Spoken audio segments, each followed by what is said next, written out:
வணக்கம். இது தடம் நியூஸின் மதிய நேர செய்திகள். செய்தியாசிரியர் அரியராசா தினேஷ், வாசிப்பவர் ஞானதீபம் கிரிசாந்த். முதலில் தலைப்புச் செய்திகள்.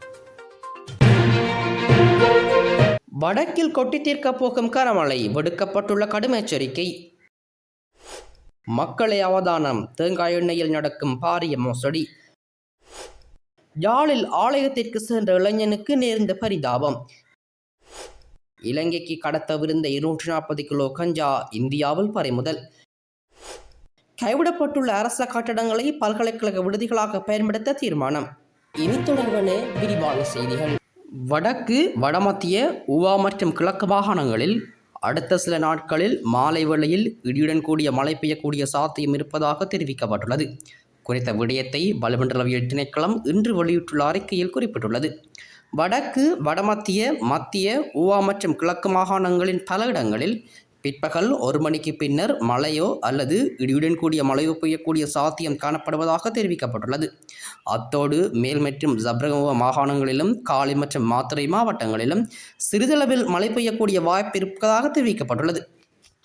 தென் மாகாணத்தில் அவ்வப்போது மணிக்கு 40 தொடக்கம் 50 கிலோமீட்டர் வேகத்தில் பலத்த காற்று வீசக்கூடும் எனவும் தெரிவிக்கப்பட்டுள்ளது. மேலும் இடியுடன் கூடிய மழை பெய்யும் போது தற்காலிகமாக உள்ளுரிமயமாக்கப்பட்ட பலத்த காற்று மற்றும் மின்னல் தாக்கத்தால் ஏற்படும் சேதங்களை குறைக்க போதுமான முன்னெச்சரிக்கை நடவடிக்கைகள் எடுக்குமாறு தெரிவிக்கப்பட்டுள்ளமை குறிப்பிடத்தக்கது.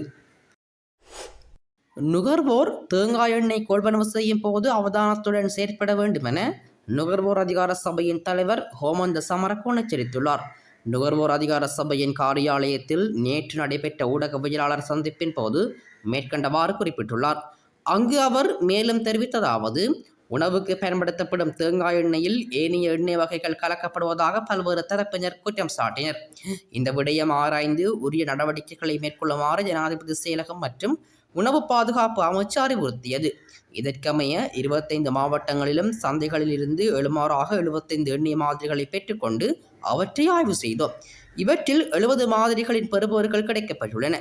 இதில் 20 தேங்காய் எண்ணெய் மாதிரிகளில் ஏனைய எண்ணெய் வகைகள் கலக்கப்பட்டுள்ளமை உறுதிப்படுத்தப்பட்டுள்ளது என நுகர்வோர் அதிகார சபையின் தலைவர் தெரிவித்துள்ளார்.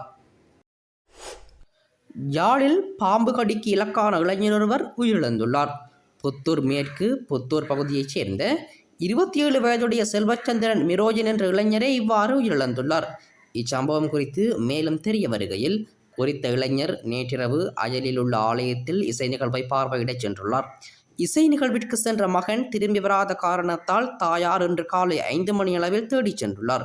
இதன்போது குறித்த இளைஞன் வீட்டு ஒழுங்கைக்குள் அசைவற்று காணப்பட்ட நிலையில் உடனேயே புத்தூர் வைத்தியசாலைக்கு கொண்டு சென்ற வேளை அவர் ஏற்கனவே உயிரிழந்து விட்டதாக வைத்தியர்கள் தெரிவித்துள்ளனர்.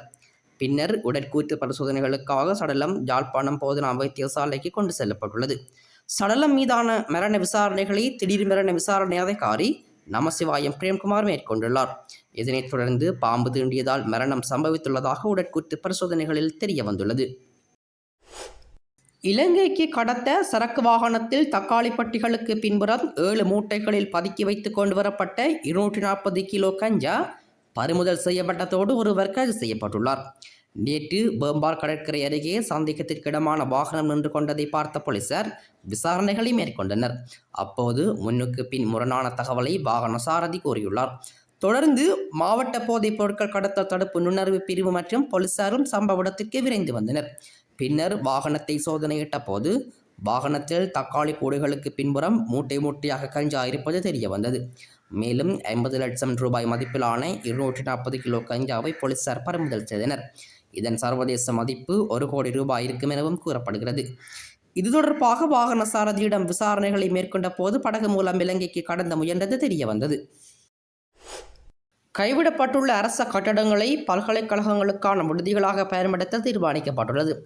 இதற்கு மேலதிகமாக தனியார் துறையினுடன் இணைந்து விடுதிக்கான கட்டடங்களை நிர்மாணிக்கும் வேலை திட்டம் முன்னெடுக்கப்பட்டு வருவதாகவும் கல்வி பிரதி அமைச்சர் கலாநிதி மதுர செனரவித்ன தெரிவித்தார்.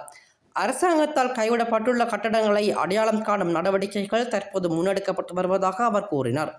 அத்துடன் பல்கலைக்கழகங்களிலிருந்து தூரப்பகுதிகளில் காணப்படும் விடுதிகளுக்கான போக்குவரத்து திட்டங்களை துறைசார் அமைப்புடன் இணைந்து முன்னெடுத்து வருவதாகவும் கல்வி பிரதி அமைச்சர் மேலும் குறிப்பிட்டுள்ளார். இது போன்ற செய்திகளை தெரிந்து கொள்ள தடம் நியூஸ் சேனலை சப்ஸ்கிரைப் செய்து அருகில் உள்ள பெல் பட்டனை கிளிக் செய்யுங்கள்.